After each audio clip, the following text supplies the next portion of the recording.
So today's presenter is Jodi Harrington. She's from Oregon, Ohio, and is the mother of 2 boys, Jude and Jace. She works as a realtor at Key Realty. She has always sought big adventures. A few examples include driving a vegetable oil run truck to Alaska, circumventing Florida on her bicycle, and she's visited every national park. So, today she'll be discussing one of her biggest adventures, all of which is walking across America on the northern route of the American Discovery Trail. She will share the logistics, struggles, life lessons, and some of the sweet stories she experienced along the way. And so now let's meet this amazing adventurer. Jodi Harrington will talk about the American Discovery Trail.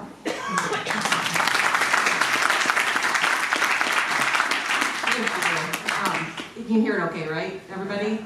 Okay. Yep, my name's Jodi, and yeah, my boys are here with me, and thank you for the introduction. So, yeah, it was something called the American Discovery Trail. In March 1st to November 8th of 2008, I walked the northern route of the American Discovery Trail from Delaware to California.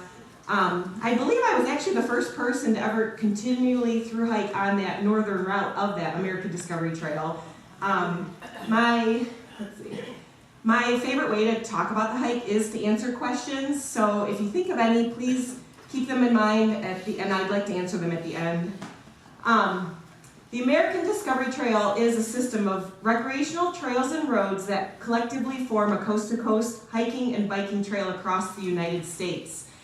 The ADT, as it's called for short, connects people with rural and urban areas. It's the wilderness of deserts and mountains and forests, and it connects people to people. It begins at Cape Henlopen State Park in Delaware, Rehoboth Beach, and then it ends 43 miles north of San Francisco at Point Reyes National Seashore. The entire trail was 6,800 miles. Either route that you take, it's over 4,000 miles, whether you take the northern or that southern route.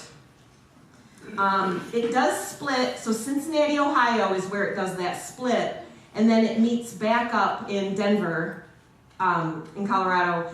The point was, I think they made that northern route, which I didn't realize when we hiked it, but it was made more for cyclists. The towns were a little bit more sparse, and just the route was a little bit tougher to walk. But it was okay, I didn't know it at that time. Yep, 5,600 miles in total and over 4,000 miles with either route. They say it's 1/3 road, 1/3 rail and canal trails, and 1/3 wilderness. I'm gonna tell you right now, when you're walking, the road is so tough that it feels like it's like 60% road. Just that much harder on your body when you're walking on that road. So when I did this hike, I did hike across America to raise awareness and money for a cause. It was called neurofibromatosis, NF for short. It's a genetic disorder of the nervous system which causes tumors to form on the nerves anywhere in the body. I know I talk about how this hike impacted my life, but so did this guy right here, Jeremy Eby. He did pass away in 2015 from NF, but he's just a great positive friend. You know, whether it be the hike or like everyday life, when you think about the things that you get stressed about or you know, that get you down, and I just think about, here he is dealing with these headaches and these tumors and all these issues, and he was just the most positive person I've ever met in my life. So as much as this hike changed my life, so did he. His family they drove me out to Delaware, and then they actually flew out to California to see the end of the hike too.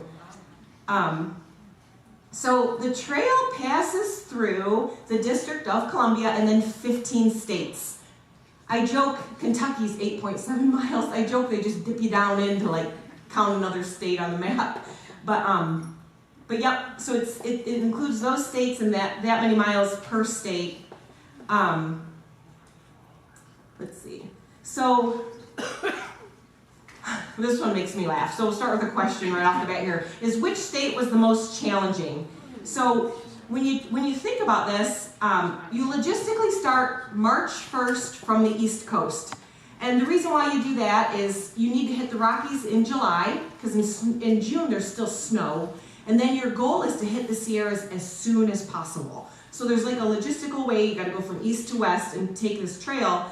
But I say you're in the east during the winter. We hit Iowa during flood season. You hit Nebraska during tornado season, and legitimately, we saw a tornado, and this lady in a minivan comes over and just picks us up and takes her to her house in her basement to ride out this tornado that we saw. Anyway, so Nebraska was tornado season.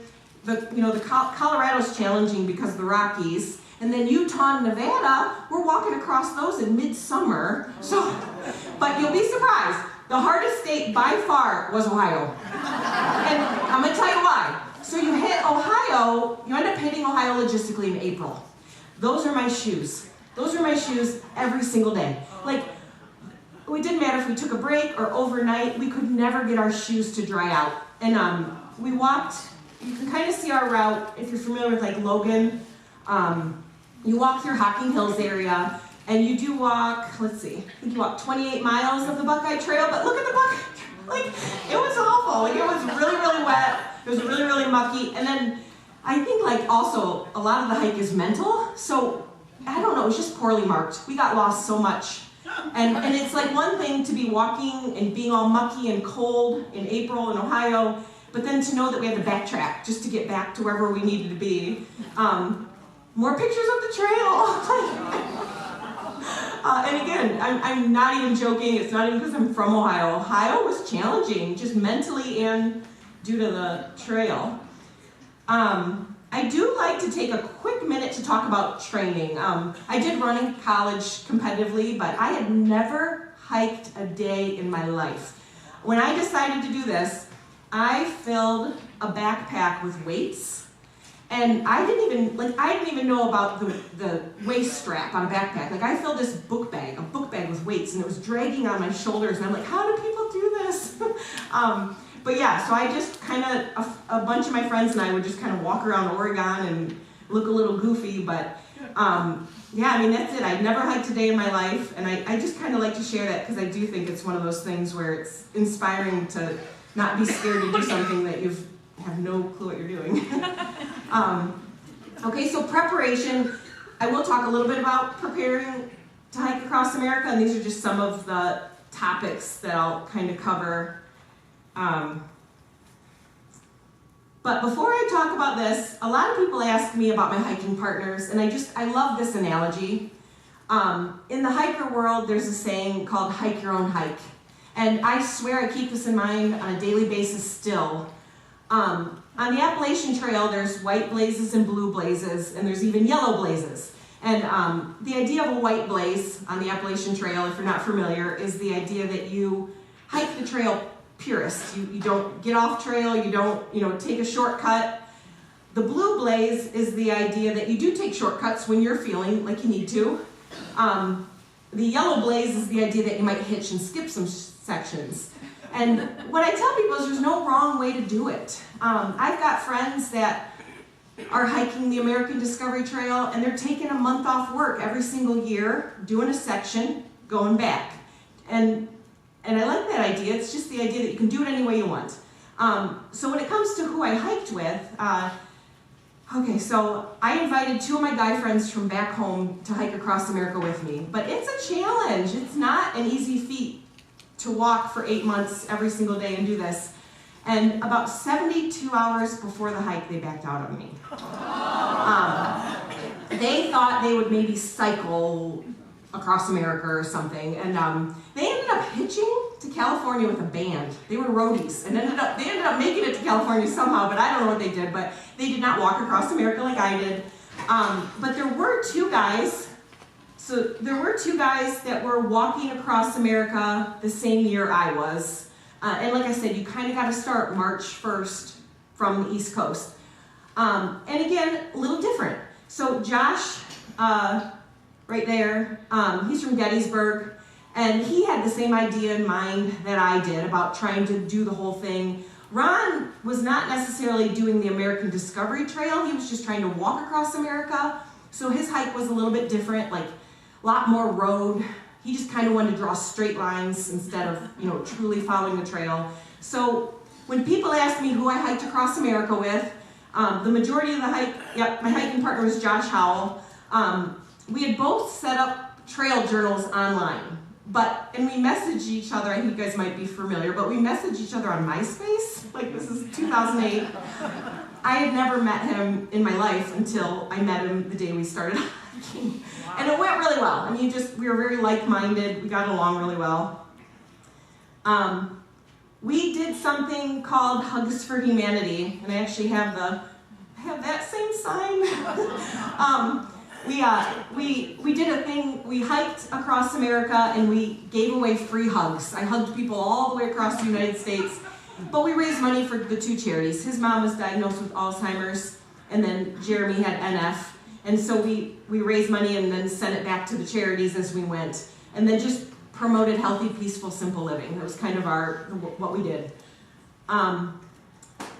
I did set up a trail journal online, and that was pretty cool. Back then there were no smartphones, so I carried a little mini 2-pound laptop and I typed every day. And I'm very thankful for that, because you might remember the whole thing, but you don't remember those day-to-day details, unless you write them down.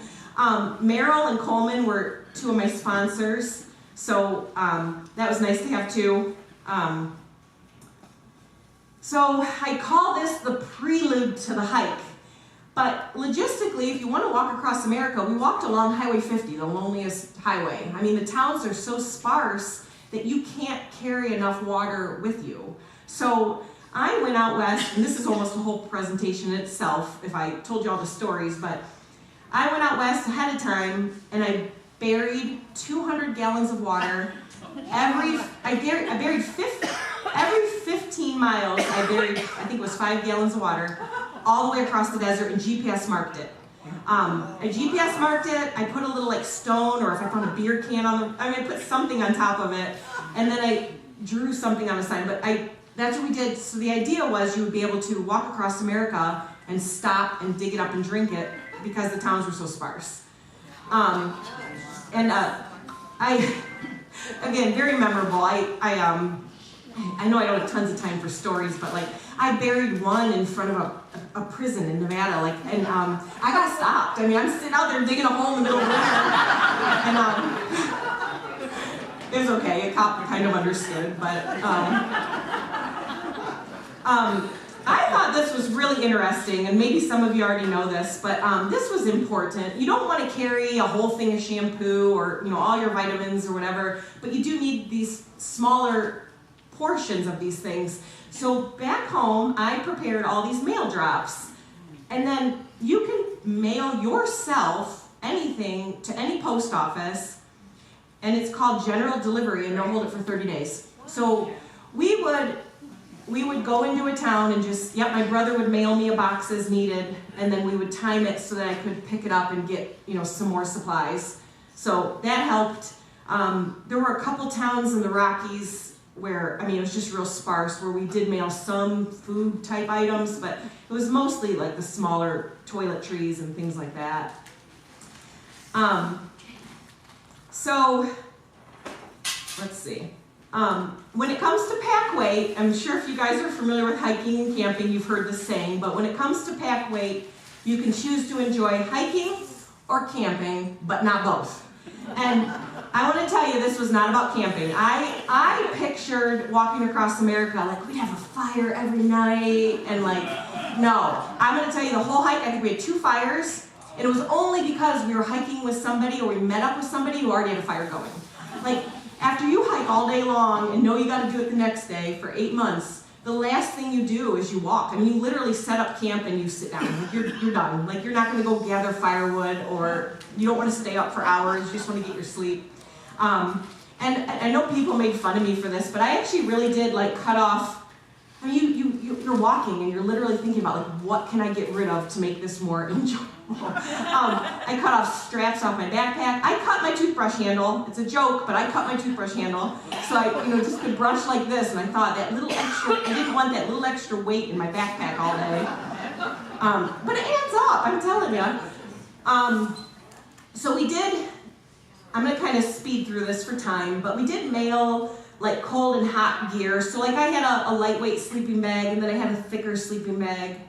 I thought about clothing was a little interesting. I will say one thing I found fascinating was, these are the socks I wore. They're just liners. Not hiking before, I thought I needed big hiking boots, and I thought I needed thick socks. But the reality is, you walk for about 3 hours, and you take a break, and you take off your shoes, you take off your socks, and they dry out. I mean, you want dry feet. So I wore these little thin socks, and I wore just like Merrill, like tennis shoe type shoe, not like a hiking boot. And all the way across America. I used to joke with Josh every day, and I would say, do you want me to wear my yellow shirt or my yellow shirt? The other interesting thing I thought was I wore pants the whole way. In my head, I thought I was going to wear shorts for, 6 months out of the hike or something. But the reality is, wearing pants keeps the bugs and ticks, ticks are crazy, but ticks off you, keeps the dirt off you, it keeps the sun off you, it just keeps you cleaner.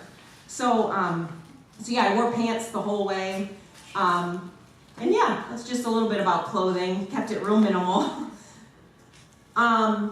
I'm a fan of trekking poles. Even on the roads, somebody mailed me these little like booties for the trekking poles, little rubber booties, and it just, I don't know if it just gave like a cadence to your walk, but yeah, I use trekking poles the entire, not just the mountains, I use trekking poles even on the roads the whole way.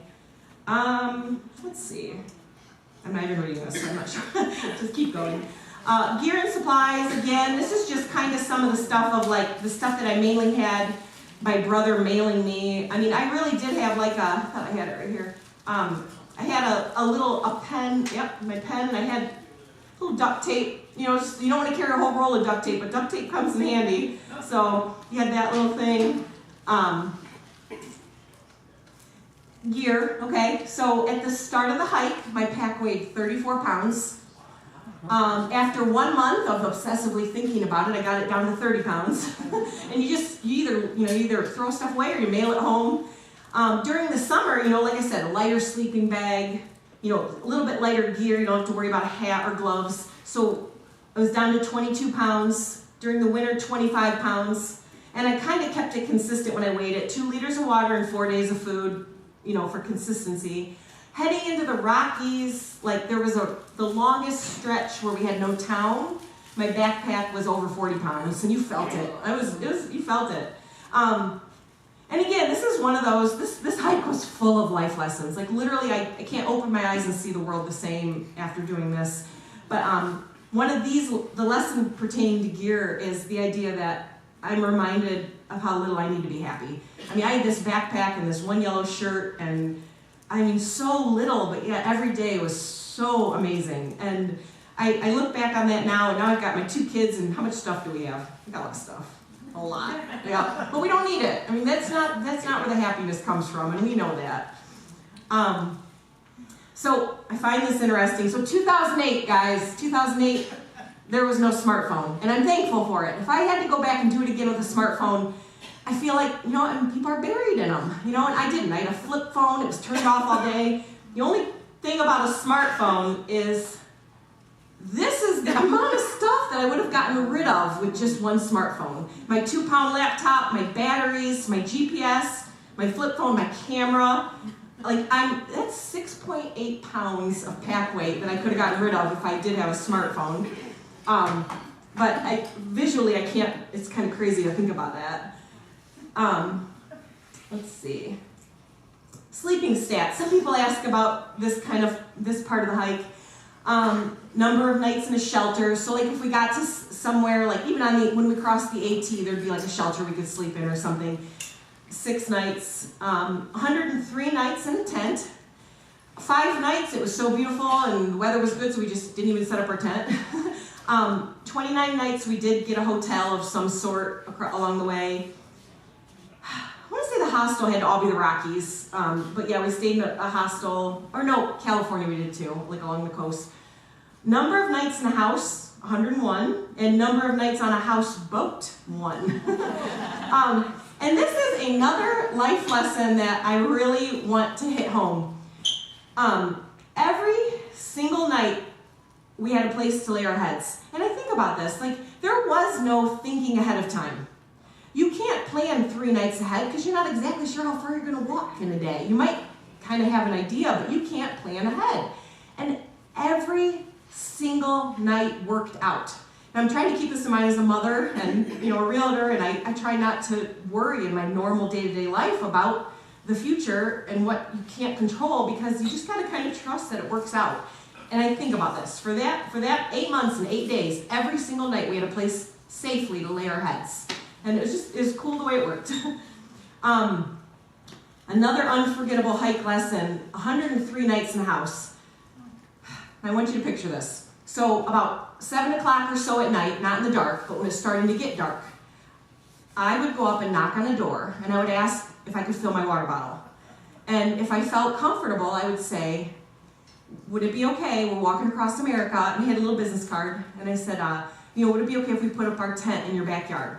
I want everyone to think about this. If somebody approached me and asked me to put up a tent in my backyard, I would say yes, absolutely. Put up your tent, you're good. 103 nights, somebody looked at us and said, you can put up a tent, but do you want to sleep in the house? We just got dinner on the table. Do you want to eat dinner with us? Do you want to shower? One guy in Logan, Ohio, he's like, here's my Jeep keys. You need anything in town? They gave us his Jeep keys to go into town and get a pizza. The kindness of people, you guys, I just think about it. Not one person, not one turned us away. Not one. And 103 times somebody let us sleep in their house. It blows my mind. I literally can't look at people the same after this experience. Let's see. Oh, actually, I'll tell you one more thing. There were times, multiple times, where, and we did sit and we did get to talk to him in the evening or whatever, but I'd wake up in the morning and there'd be a note on the counter that says, we had to go to work, help yourself to breakfast, and good luck on the rest of your hike. And it blows my mind. It's really cool. So whenever people talk about this world and talk about the negativity, I just am like, get out there and see it for yourself. See if that's what you see, because I'm telling you, I didn't see it. Hiking stats. So some people do like to know about this. We kind of had a goal in mind, when you do the math. You hike 25 miles a day in flatland, 16 miles per day in the mountains. The whole trip was almost 4,100 miles, 253 days. We had 33 days were 0 days, or we called it Nero, almost 0 days, where we just didn't walk very far for one reason or another. And then, we hiked 220 miles, and the longest section with no days off was 1,083 miles, 52 days.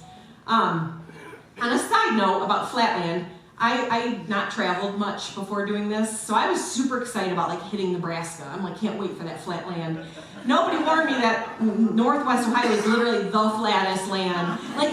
Nebraska is still, when you're walking it, it's still rolling hills. I was not as happy as I thought I was gonna be.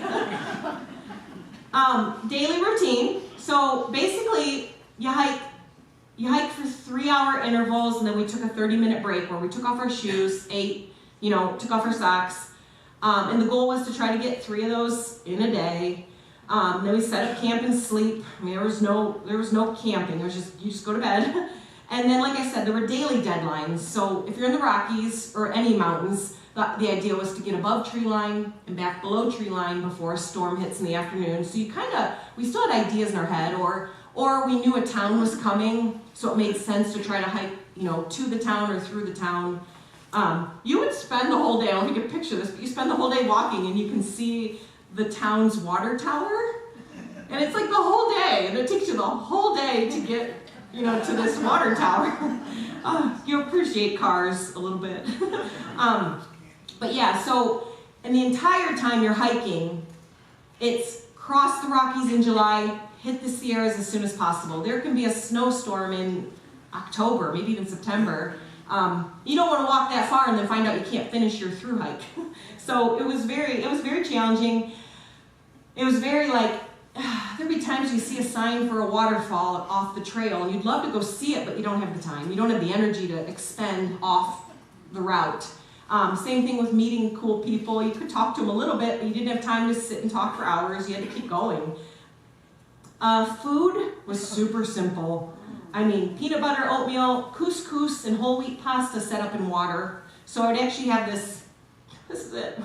I would just put water and whole wheat pasta in this, and by lunchtime it would be soft enough to eat. I know this was so bad. But I didn't want to carry a stove. Josh was all about the stove, and I was like, watch this, you don't need it. He ended up mailing his stove home and not using it, just because it was more pack weight, and then you have to mess with fuel too. So yeah, we did not have a stove for the majority of the hike. We barely ever ate out because we need to keep the costs low and also the sake of time. And then we just stopped at grocery stores along the way. And yeah, that's kind of how we did it. Just nutrient-dense food that wasn't going to go bad. But we will talk about this. So this was the stroller. So let me check my time. Okay. So the stroller. Okay. And there was another guy walking across America in 2008 to deliver a message to the next president. And he was not walking the ADT. He was walking west to east, a different route. And he sat down in the desert and looked over and found a compromised water cache. And he put it out on Facebook, had just started or whatever, and he put it out on social media and said, if anybody knows who Jodi Harrington is, tell him that his water cache is compromised. Because I wrote my name on every jug. And he had said, tell him that he needs to figure out something. Well, so ended up getting back to me that one of my water caches were compromised. I had buried another set of water cache along the Dewey Bridge, and it had burned down that year. So my water cache burned. So we ended up deciding on a different plan, and we ended up pushing a jogging stroller across the desert. From Crested Butte to Carson City, Nevada, we pushed this jogging stroller. We added wheelbarrow handles, so you could just walk like this, versus that. Multiple times somebody called the cops on us and said, there's a couple walking in the desert and they have a baby. And I'm like, yep, we have a baby and he's under all this gear. And then the cop would just give us some water and let us go. But I'll say this, having the jogging stroller was amazing. We could carry canned goods, we could carry fresh food, we got the stove. You could just carry so much more gear. And then I'm going to be totally honest with you, Josh pushed the jogging stroller the entire time. I developed the art of walking and reading, and I walked across the desert, just like that second picture right there. I learned to just walk and read, just like this, and it was awesome. It was just such a nice break after walking that far to do that. But Josh was just so much stronger and better at doing that. So yeah, he pushed the jogging stroller. I'll give him all that credit. It was amazing. I read The Alchemist. That's one of the books I remember that stuck with me. If you ever want to read The Alchemist, walk across the desert while reading it. Did we cheat? So Josh and I, we did want to white blaze. We wanted to follow these books. The ADT puts out these TBTs, turn by turns, 3 books. Every single turn of every single step is in here. Let me tell you, they're not accurate. You can't physically follow this. And it was so frustrating because our goal was to just do it perfect. And we learned that that was okay. There were times when we had to just choose something a little different. But one thing we made a rule for ourselves is that we are going to walk every single step. If we cheat once, we're going to cheat 1,000 times. So we would hitch into town. Let's say I was walking on the trail and the town that I needed to go to was off trail. We would hitch into town, and then we would hitch back to the exact same spot and continue the walk. Multiple times, somebody thought they were doing us a favor, and they would say, oh, let me drop you off a little bit up the road. I go, no. And they still would. They drop us off up the road, and Josh and I would turn around, walk back, touch the spot, and keep going. And it was just this thank you, yeah. But yeah, so we did walk. I'm proud to say I walked every single continuous step across the U.S. Super cool. That's how we did it. The most beautiful states. So Colorado and Utah. Let me just tell you, Colorado, I'll never forget. Number 1, wildflowers were in bloom. Oh, what a cool experience. It was just so colorful. And then if you've ever gotten the experience to walk and come upon a mountain lake, there is just nothing like it. That peaceful, Lake Ann, just coming across the Rockies and the challenge of walking, because I'm such a flatlander, I cried every day in the Rockies. Those mountain lakes were just breathtaking, just unbelievable. The silence, I can't get over it. And then Utah, I say, is a different planet, but not one planet, like multiple different planets. Like I thought all these national parks in Utah would be, oh, they're all probably about the same. No, every single one of them is so different from one another. So yeah, I really enjoyed Colorado and Utah. This is the number one asked question, and two of you brought up shoes already to me before I even started this hike talk. The most asked question was, how many pairs of shoes did I go through? And it was 5. So when I got all the way to the foam, I would call them done and send in a new pair. So, but yep, 5 pairs across the United States. That's how many I went through. And Merrill, yeah, they were great shoes. I didn't get a blister. And on a side note, I mean, I didn't get sick. I didn't get hurt. I like look back on this and like, how did I do this? Like I was so durable, but I'm very thankful. It was a neat experience with that. Was I ever scared? So this is another question I get asked a lot. The scariest moment, look at time. Okay, so the scariest moment was when these cute little baby mountain goats, or I think they're mountain goats, I don't know what those are, but they were up on the top of the mountains in the Rockies, and we saw them, and I'm like getting on my camera, like I would take a picture, and then the big goats, or I think they're goats, they came, and all of a sudden, they don't have to follow this, you know, because you do the switchbacks. They just started heading straight for us. And I remember being like, uh-oh, and Josh goes, we gotta get out of here. And he's a mountaineering guide, like a kayak instructor, he's all about this stuff, and I'm not. He just starts traversing, like down the mountain, like shale, like just going down, and I'm trying to follow him, I'm falling.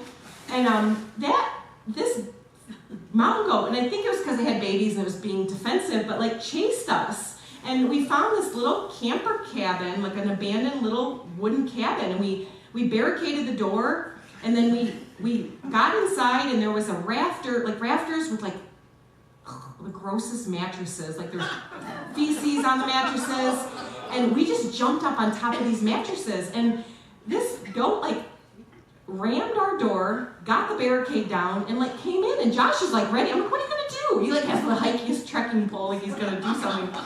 And nothing happened, but it was super scary. I remember my thought was, we're in the middle of nowhere, and if one of us get impaled or something, I mean, that could be very, very serious. We were not anywhere near a town. So that was the only like scary thing. Our food bags were our pillows. You know, we didn't cook our food, so maybe that's why I wasn't worried, but I wasn't worried about bears. We didn't tie our food up. I literally slept on my tuna and couscous or whatever every night. People. So I'm gonna tell you this. We were, again, hugging people and collecting money for our charities, and I've got so few negative stories. There was one man in California who donated to our charities, and at a gas station, and he comes back up we walked a few miles down the road, he came back up, and he just said, where's my money? Oh, okay, have it back. Like, I don't know what happened there, and I think he was just mentally not with it. I really don't think it was anything. I mean, that was it. That was the only bad story I have. And we actually were a little bit nervous, so we went into a store, we called somebody that we knew that was nearby, and they picked us up, and then we just continued the hike the next morning just to be safe. But I mean, big towns, and we walked through DC, San Francisco, Chicago, Cincinnati. I mean, we walked through tons of big towns, small towns, nothing but kindness. I mean, people just wanted to know what we were doing. They wanted to know how they could help. People brought us like meals while we're walking. It was just so sweet. In Lake Tahoe, I do laugh about this one, but somebody threw a shoe at us, and I thought they said, hi, hippies. So I'm like, hi. And Josh goes, why are you waving? And I said, because they said, hi, hippies. He goes, Jodi, they said, die, hippies. Whatever, I didn't hear him right. So, but that's it, you guys. I mean, I'm talking 8 months and 8 days, being out in the middle of nowhere. And I'll say this too. Josh got homesick and went home for 3 weeks. So I hiked by myself for 3 weeks. Crested Butte, Colorado to Green River, Utah. I hiked by myself. And I'm glad he went home because he got to see his mom before she passed away, and he had a really good experience. And he decided to come back and finish the hike, so he met back up with me in Green River, Utah, and finished the hike with me. But the 3 weeks I was by myself, I wasn't scared about people. I was scared about, like, if I twist an ankle and I don't have anybody with me, then it could be something real serious. And it's nice to have that companionship and to have somebody to share those moments with. But yeah, even by myself, it was a really positive experience the whole way. Would I hike across America again? I have always said no. Like, it is hard. I cried a lot. I said I would bicycle it. You can carry more gear. You could take longer breaks. But my little guys have been talking about it, and they've heard me, give this speech, and they know I did this. And particularly my older one has said, like, I might want to do that someday. And I'll tell you right now, if one of them ever want to do it, I'm sure they could quickly talk me into it again. But yeah, it was a challenge. I mean, it was not. There were definitely days where I wanted to quit. Josh and I used to joke. Luckily, we never wanted to quit on the same day. So we kept going, and it worked out really well. And again, you guys, it is beautiful. I mean, it's mentally challenging. I'm gonna tell you, it taught me so many life lessons that have stuck with me forever. But as beautiful as the sights are, and as incredible as the experience is, it was the people. It was the people that we met. It was the people who I sat, in their living room and spoke to them at night, and got to learn a little bit about their life story, and we got to learn a little bit about mine. In fact, my boys, come here. My Aunt Judy made me a quilt, and super cool. But this side is she did here. One's here. Hold this side first. This side is the actual trail, and my trail name was Ladybug. And so each ladybug marks a spot on the trail where something significant happened, like a significant memory or a neat mark along the trail. She made that. And then go ahead and you switch spots. This side, she did the people. So the pictures are some of the people along the way, and then there's actually little nameplates with people's names in chronological order of people that touched my life during this hike, that were a part of it, that were part of the memory, that were part of the sweet experience that it was. And I mean, this is like a keepsake of all keepsakes. Like, just to be able to have that and be able to like even look at it again and see it, it just makes me smile. Thank you. You guys put it down. I think that's it. Yeah, if you guys, I kind of went through it fast. Just to make sure I was staying on time, and actually did pretty well there. But yeah, if you guys have any questions, I love questions. So that's part of it is, yeah, thank you.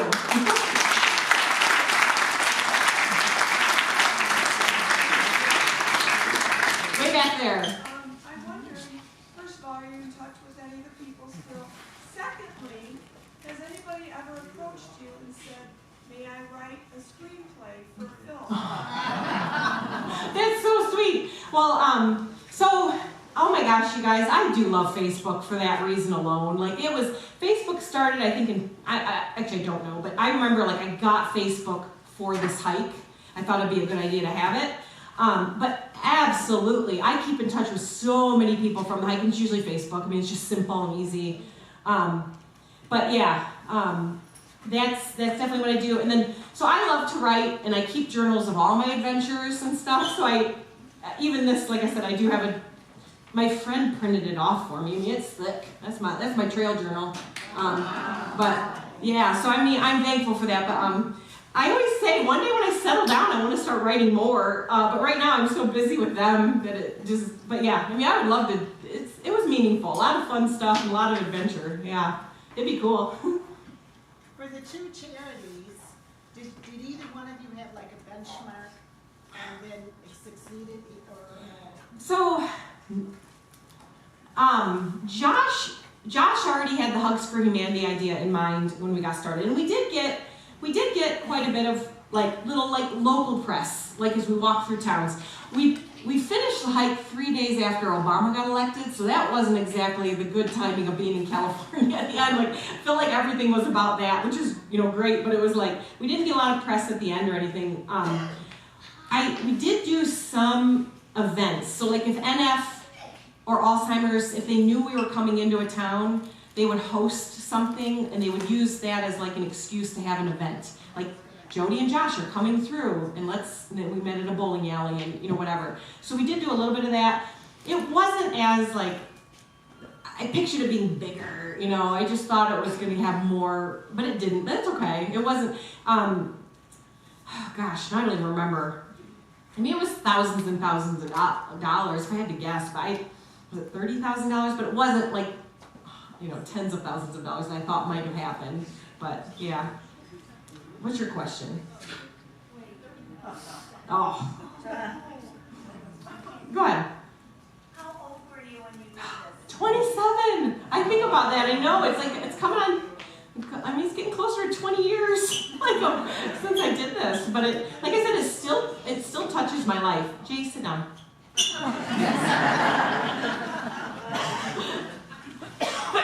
How did you physically prepare for this before you started?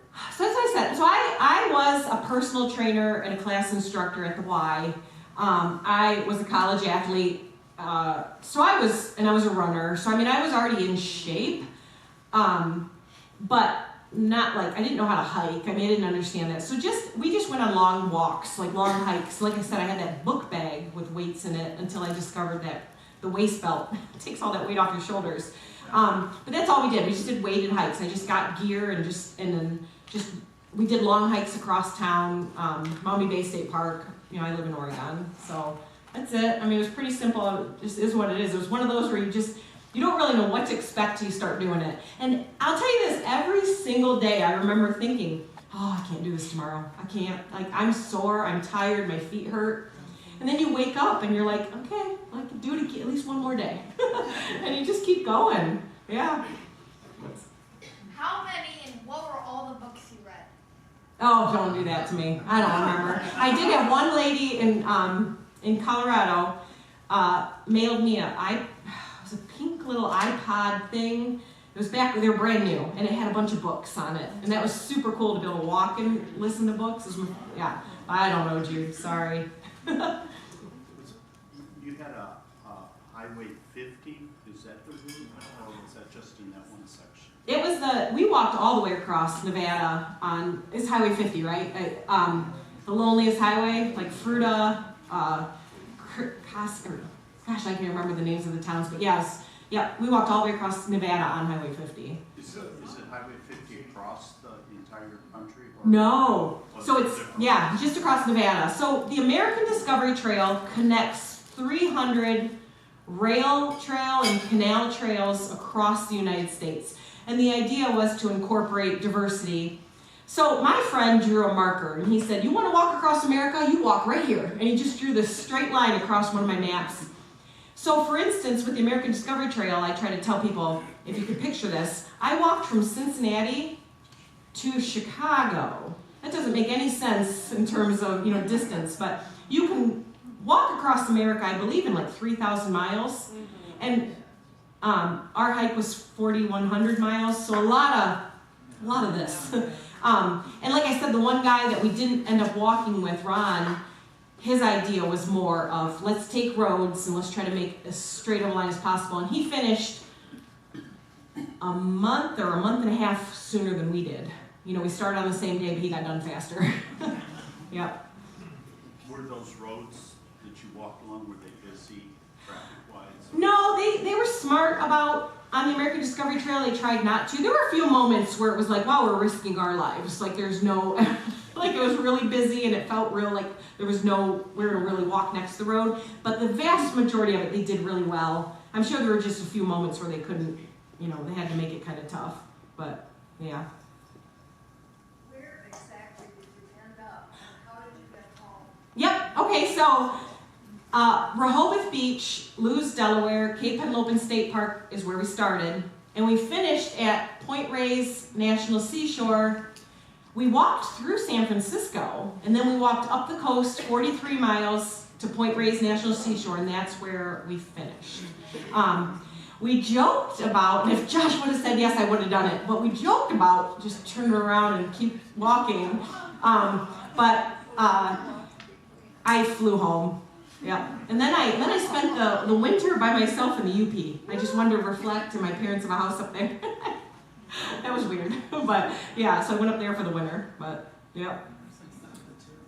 how much inclement weather were you in? So Iowa, we really hit Iowa during like flood season. Like it was rough, but the news makes it worse than it is. Like I had so many people would call me and be like, "Are you okay?" I'm like, "We're fine. There's a lot of rain, but we're fine."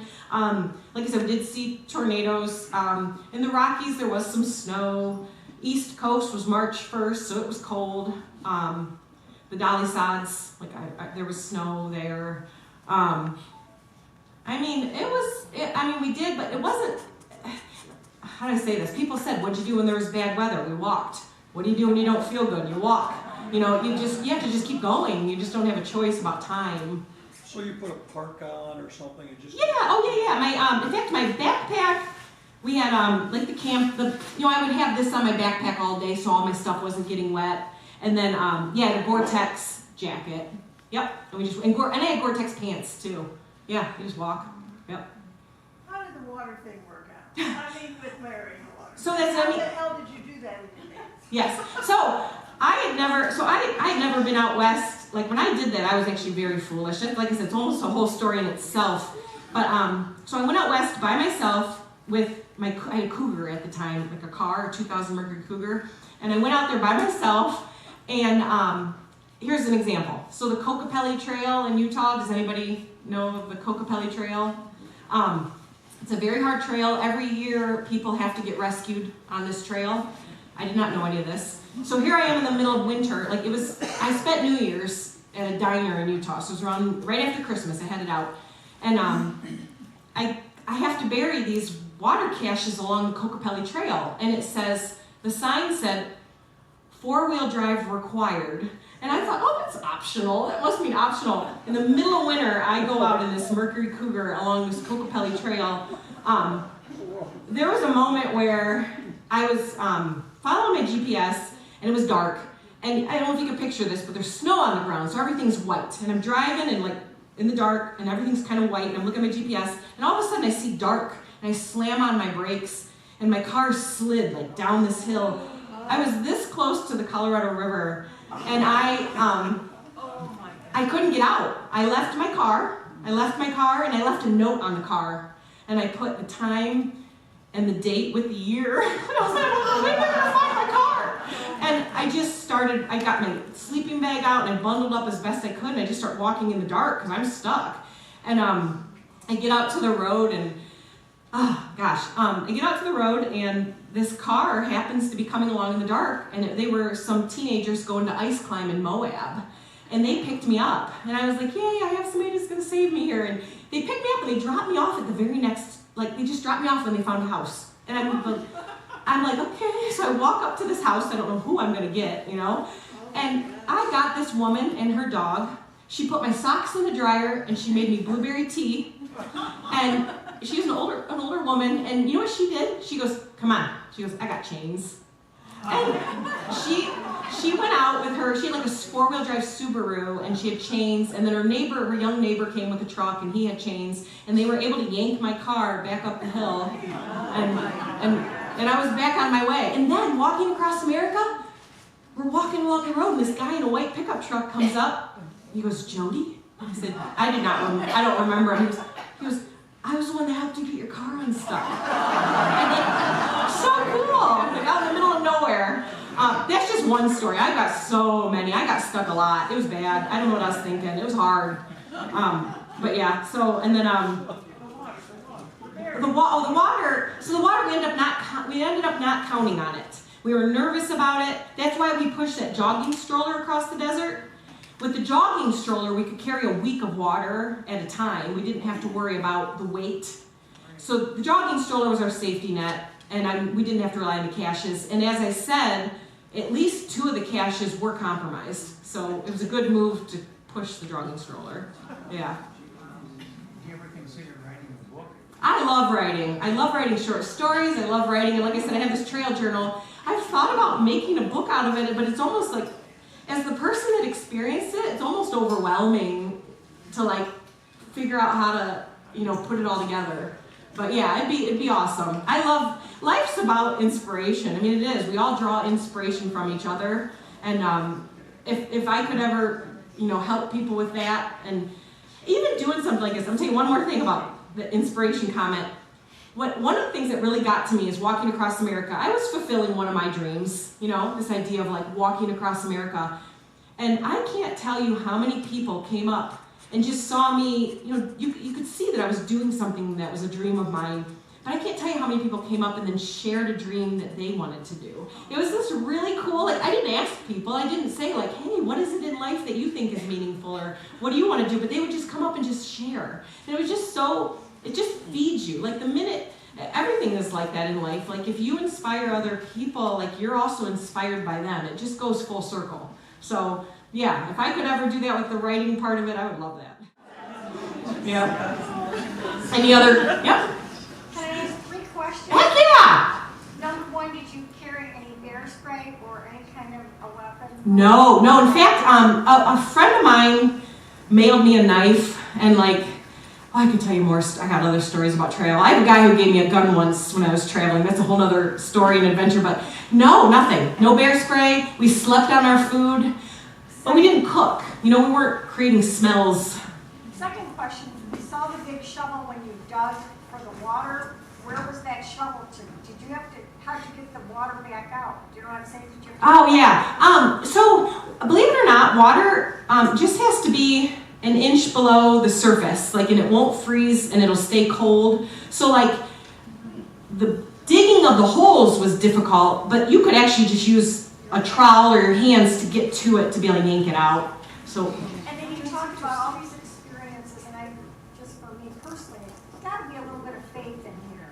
Are you a spiritual person? Did you have to rely on? Yeah. Oh gosh. And I'm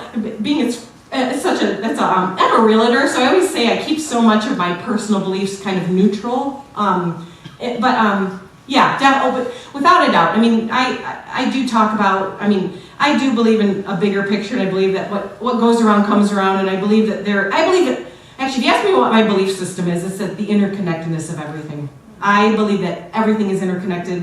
Time, space, us, even our energy. Our bodies aren't even as solid as we think they are. We are so connected. And so yeah, without a doubt. And the hike actually this hike was a turning point in my life and again, to each their own, and everybody's on their own journey, but this hike actually broadened, how do I say this correctly in front of everyone, but I took my views out of a box.